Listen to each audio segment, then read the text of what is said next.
If you look at the resume of David Lynch, the tremendous stack of skills he developed in just one lifetime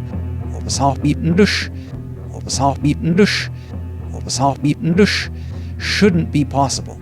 Yet, there's a hidden secret you can model, and I know it works because I've been using it to achieve results I never thought would be possible. Now, of course, I'm not David Lynch, but parts of this secret are seen in the lives of many highly accomplished polymaths that I've covered on this channel, like Da Vinci, Einstein, Tesla, and Benjamin Franklin.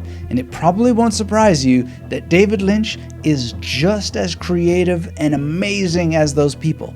And you'll know what that secret binding them all is and exactly how to apply it to becoming the architect of your dreams. But if you're new to Lynch or haven't had a chance to read books about him, here's just a tiny touch of what's on that incredible resume of his. Lynch was not just a film director. He was an expert sound designer, a gallery-level painter. He published cartoons. He was a carpenter and a furniture designer, a musician and a composer, an actor in quite a few films, and he even was in a movie directed by Steven Spielberg. He was even an early web pioneer who mastered digital and streaming video years before YouTubers, or at least if my history is right, before YouTubers existed, that term, YouTuber. He was like the earliest tuber. In any case, by every modern definition, Lynch should have been a burnt-out wreck at an early age because so many people preach the mantra that if you try to do everything, you wind up doing nothing. But those of us who know David Lynch already understand that having a mantra was part of his secret, but only part of it. And there are so many interesting things about how he did master multiple topics. So this tutorial is for you if your brain is tired of surfing back and forth between having 40 open browser tabs and you're sick of looking at half-finished projects and a collection of limp skills that never seem to reach mastery, because these clues are so simple. And I'm going to show you exactly how Lynch did so much in a life that actually involved some luck, but there's a way for you to reproduce luck for yourself, no matter how unlucky you might feel. As it happens, you're experiencing some of that luck right now, and this book proves it. So stick with me if you want to find out how you can increase your luck in scientifically proven ways that will also grow your skill stack. And I'm going to give away a copy of this book because I really, really believe in its power and have felt it myself. And if I'm so lucky as I decode for you the various elements that allowed Lynch to master so many challenging skills, you'll smash that thumbs up and get subscribed if you're new here. This is Dr. Anthony Metivier beaming to you from the Magnetic Memory Method headquarters way down under. And I am going to start with the single most important lesson in neuroscience you will ever hear.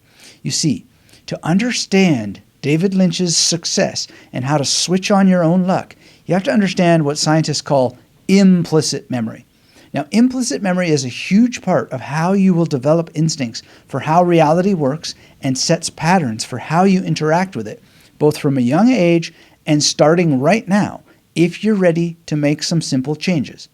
Now, one very rare piece of code was installed in Lynch's implicit memory when he was a child. If you ever read Room to Dream, you'll discover that his mother refused to give him coloring books. Now, why would she do something that seems so cruel on the surface? Well, because she believed that if a child spends time coloring in designs someone else created, part of the brain responsible for generating unique images cannot grow. Now you might be thinking, oh, that's a fun little story from Lynch's childhood. How is this going to help me in my life? Well, even if you're not as lucky as Lynch to have a mother like that, I certainly was just given coloring books when I was a kid. To start building your skills, you have to at some point erase the coloring book imprint from your mind. You see, that's what we get as kids. We get this imprint that says, oh, follow the rules, color in the lines. Now, how exactly you make this shift where you're like, I'm not going to color in the lines, I'm going to make my own designs. Well, there's a process that scientists call memory reconsolidation. And if you want to learn more about memory reconsolidation, a really good book is called The First and Last Belief here. And it is extraordinary. Are you feeling lucky yet? Because if you aren't, that would be normal. But when somebody gives you a strong book recommendation or a couple of book recommendations, you actually are being given luck. And one of the things that is discussed in the luck factor is how many people just can't see how lucky they are to have recommendations. But Lynch wasn't like that. He was able to see because he broadened another part of his memory called working memory. And so this is an extraordinary thing to do, is to see the gifts that are being given to you and then take them. And if you want to learn a new skill, say coding or writing or design, what is the first thing that a lot of people tend to do? They start to look for the rules, the lines, and the template. And you do it without even taking a second to think about how you might be able to learn something on your own. So you need to understand that you are in patterns that say, oh, well, that book won't help me. Patterns that say, I don't have time to go look that up. Patterns that say it's too expensive, etc., etc. But you need a new pattern that says, I will draw the lines. I will seize the opportunity. I will decide for myself after I go through the research process of reading the books that are recommended to me. And you can actually see this theme play out in many of his movies, especially in the very critically acclaimed Mulholland Drive. So it has some biting, incisive criticisms of how Hollywood works, where a director's imagination comes into battle with corporate interests and gangsters who want to dictate the terms of how the creator is going to make their art. And, there's this famous scene where they're telling a director, this is the girl, you're going to have to hire this person. And there's this pushback because that director has a vision, doesn't want to follow those rules. And this is a very, very interesting thing about the world, but you have to make that shift. And if you remember Mulholland Drive, it works out in some very contradictory and not easy to understand ways, but there is pushback against the idea of these rules being placed, and opportunities are taken because some of the characters are paying attention because they've exercised their minds with, maybe not Lynchian mantras in meditation, but something like that. So the shift you've got to make is to stop seeking the template and start imagining many more options for how you might do things on your own and even push back, resist the forces that are trying to make you do what they want to do. And if you keep finding that your mind and your imagination feel too cramped to even get started, don't panic. Lynch has a fix for that, and we'll get to it soon. For now, there's another lesson that will help you tackle a rampant disease running in modern learning, and that is called passive learning. You know how it goes. People guzzle down 20 hours of tutorials on how to edit videos, but never wind up editing a single minute.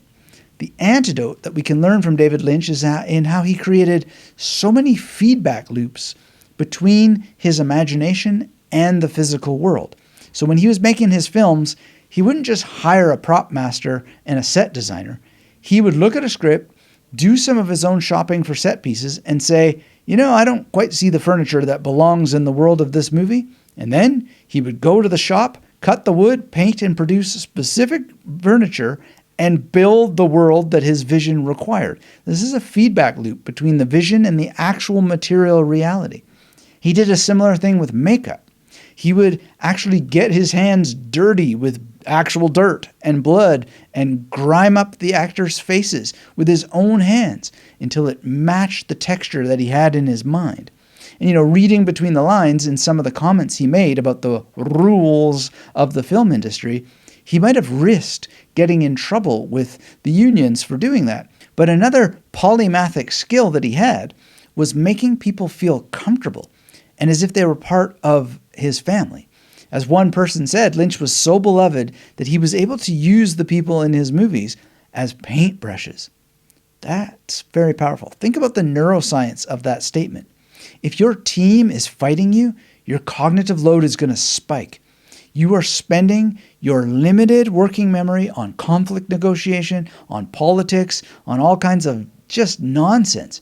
And then you wind up with little or no power left over in your brain to direct towards your art or whatever you're trying to accomplish. But by building deep trust, Lynch eliminated so much social friction tax. His crew became extensions of his own memory, and he could say, make it darker, or it's like you're the wind. And they wouldn't argue. They would just take what he said and then do it.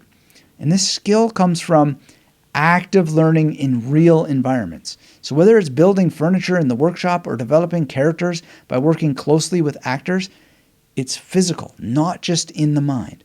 So you have to translate that principle to whatever it is that you want to achieve in this world. But in my world of accelerated learning techniques, a lot of people, they try to learn memory techniques, for example, purely in their mind. That's why I'm always teaching you to get out a pen and paper, write down, draw little images, because that's giving you this physical feedback loop, and it's also reducing your cognitive load while exercising various aspects of your memory.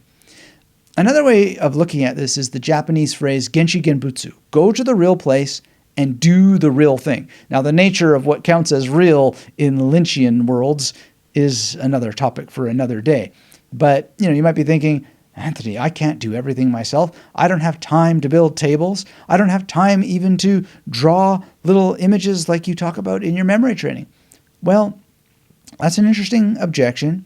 But when your attempt to become a polymath hits walls called time and energy, well, you've got to think about this. Is this wall real?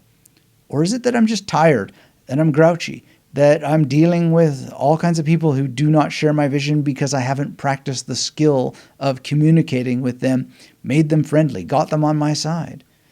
With all that in mind, let's talk about some additional habits that some people may think that are weird or eccentric, the quirks that Lynch had. But as far as I'm concerned, they're not quirks at all. They are energy conservation strategies that made sure he didn't hit those walls the way a lot of other people seem to do. Now, I sometimes hit walls in my energy, and I sometimes feel like I don't have enough time. But overall, I practice a very similar strategy to reduce the spend of my mind so I have more mental energy for the things I want to do. So to take one simple example, Lynch ate the exact same lunch at Bob's Big Boy in Burbank every single day for 7 years. And he wore almost the same outfit pretty much every day of his life, which was usually like a white shirt and a black tie and a jacket. Well, why? Is it because he's crazy? Is it because he's quirky? Is it because he's weird? No, I don't think so. I think it's because he had an intuition on how to reduce decision fatigue and unnecessary expenditure of cognitive resources. Every time you have to decide what to eat, where to eat, what to wear, this is brain energy that cannot be replaced.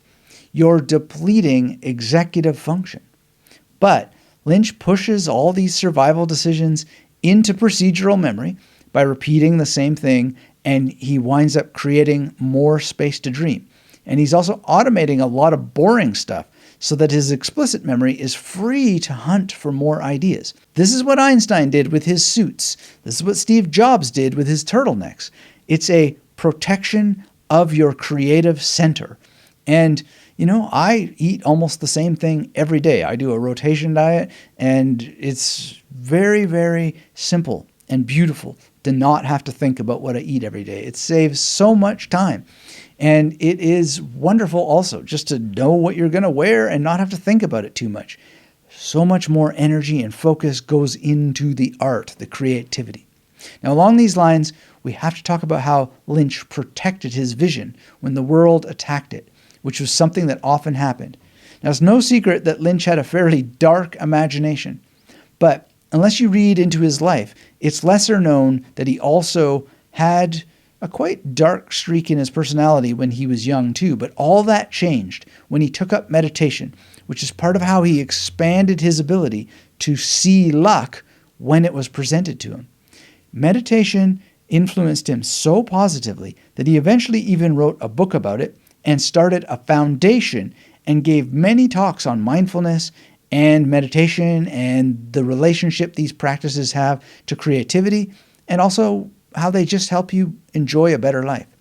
But, don't get hung up on the spiritual side of meditation. I don't think Lynch ever did.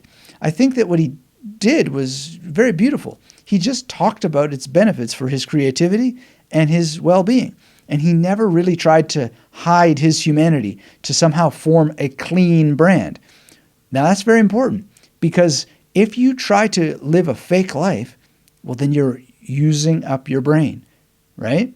So it's very interesting. Like, he just allowed himself to be filmed directing movies, and he would smoke and drink and sometimes swear. He drank red wine, he ate sugar, and he openly said these were stimulants for dreaming.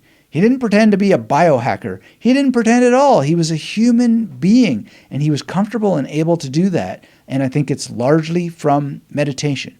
And I myself have a meditation practice based around mantras, and I think it makes it very difficult, actually, these practices to be inauthentic. But again, the key is that inauthenticity burns energy. So if you are spending any part of your brain power pretending to be something that you're not, or a perfectionist who can't even be perfect at perfectionist, you are spending energy that will impede the development of multiple skills that you could otherwise have. So just being brutally, radically honest is a productivity hack. And Lynch did not spend time masking who he was. Now, I don't know every little detail about it, but I mean, if you read some of the books, he didn't necessarily want to give interviews, but when he gave interviews, he is very, very clear about things and just says it the way that it is. It's really interesting. Now, there's another side to meditation that has to do with attention and expanding awareness so you can be more lucky.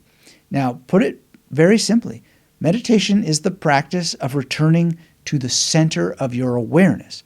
And when you can do this, multiple opportunities will appear that you would not otherwise notice. And they can be just like really mundane things. I was walking up the street the other day and I saw the stop sign, and it was just like, wow, that red is glowing in such a weird and wonderful way. And it's like, wow, this is so amazing. But there's also hearing what people are actually trying to offer you all the time.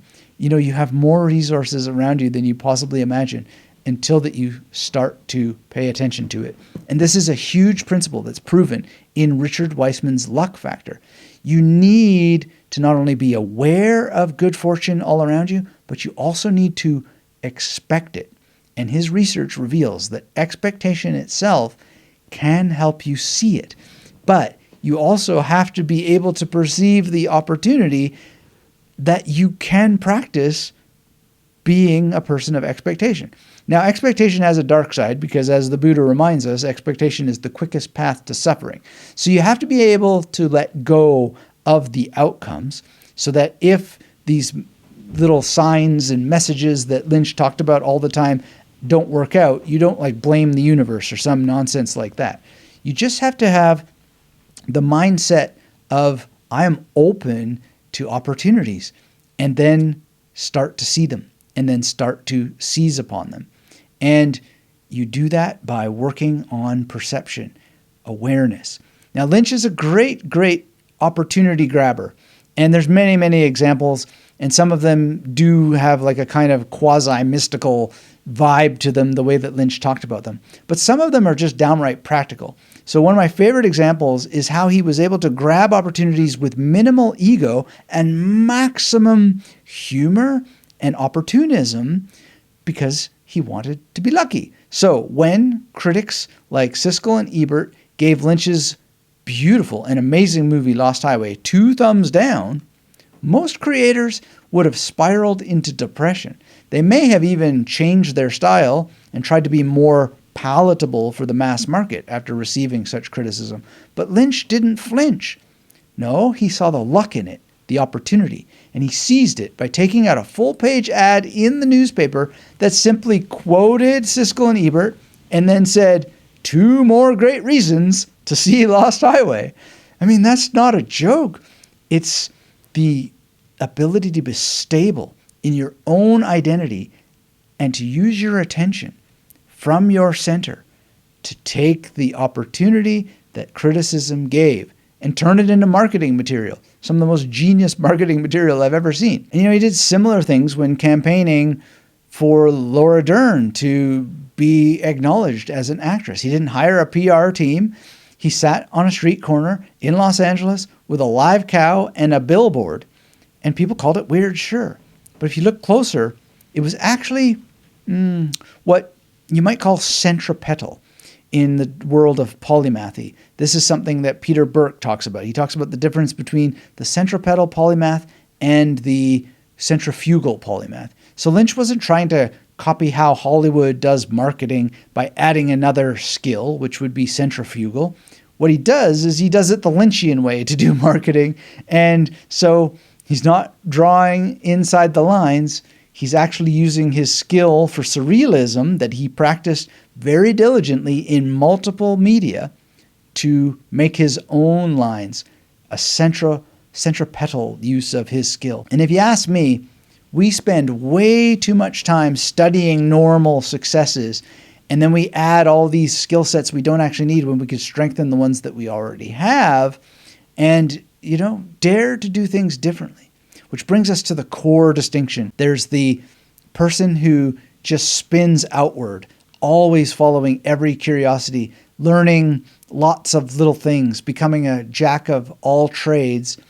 And yeah, you get to be interesting at a dinner party, but how effective are you? At the end of the day, you could be a centrifugal polymath who is adding all kinds of skills all the time, or you could be more like Lynch, who I believe was a centripetal polymath. He had a center. He had a core obsession. He had a feeling that he was trying to give birth into the world, and he would learn new skills to serve that center and to project it outwards. So it's not like learning carpentry to be a carpenter or just to know a little bit about carpentry. It's to serve the vision. He didn't learn sound design to be a sound engineer. He learned it to serve the mood of his films, to realize it in a way that only he could. So the skills are anchored towards a highly singular vision. And my challenge to you is to become a polymath by increasing your luck and using some of the clues that we talked about from Lynch today, but not for the sake of collecting new skills, but asking, what should I learn next in order to realize my vision in the world? And if you're still trapped in the coloring book world and want more help, sign up for my self-education blueprint. It has exercises that can help you set new patterns. And I know a lot about memory, so I can help you with the memory reconsolidation too, so that you set new patterns and they stick. The link for the self-education blueprint is in the description. And once you start working with this, you're going to see these patterns all around you and more luck, because your memory has become exercised wide enough to perceive and manage many, many different opportunities with the close and tight combinatorial thinking that many centripetal self-taught geniuses have relied upon for thousands of years. You don't need to be born in a world without coloring books to do this, but you do need to pick up the lessons and the true secrets at the core of the world's most astonishing success stories, so you can become invaluable to those around you, and you can start to meditate like there's no tomorrow and expand your ability to seize the opportunities all around you. So, if this breakdown has helped you and you want to see your brain in a new light and get a copy of The Luck Factor, make sure you smash that thumbs up, get subscribed if you're new here, and leave me a comment below with your favorite David Lynch film. And if you haven't watched any David Lynch films, then go and watch one and tell me what you think about it. And you've got 2 weeks, and I'm going to pick just a random answer, and I'll be in touch and announce in a future video who is the winner of this copy of The Luck Factor. And this is going to help you so much. It helped me. It's really one of the few books that I would say is actually a true life changer. And I always see the theme of luck come up in Lynch over and over and over again, both in his movies, like if you've seen Twin Peaks: The Return, luck plays a giant thematic role, but also in his life. I can't wait to hear from you in the comments. And if you want to go deeper, make sure you grab the self-education blueprint and watch a video called "This Habit Separates Self-Taught Geniuses from from everyone else next. It's going to really help you understand more about how that you can start changing patterns and keep going. Thanks as ever, and until we have a chance to speak again, keep yourself magnetic.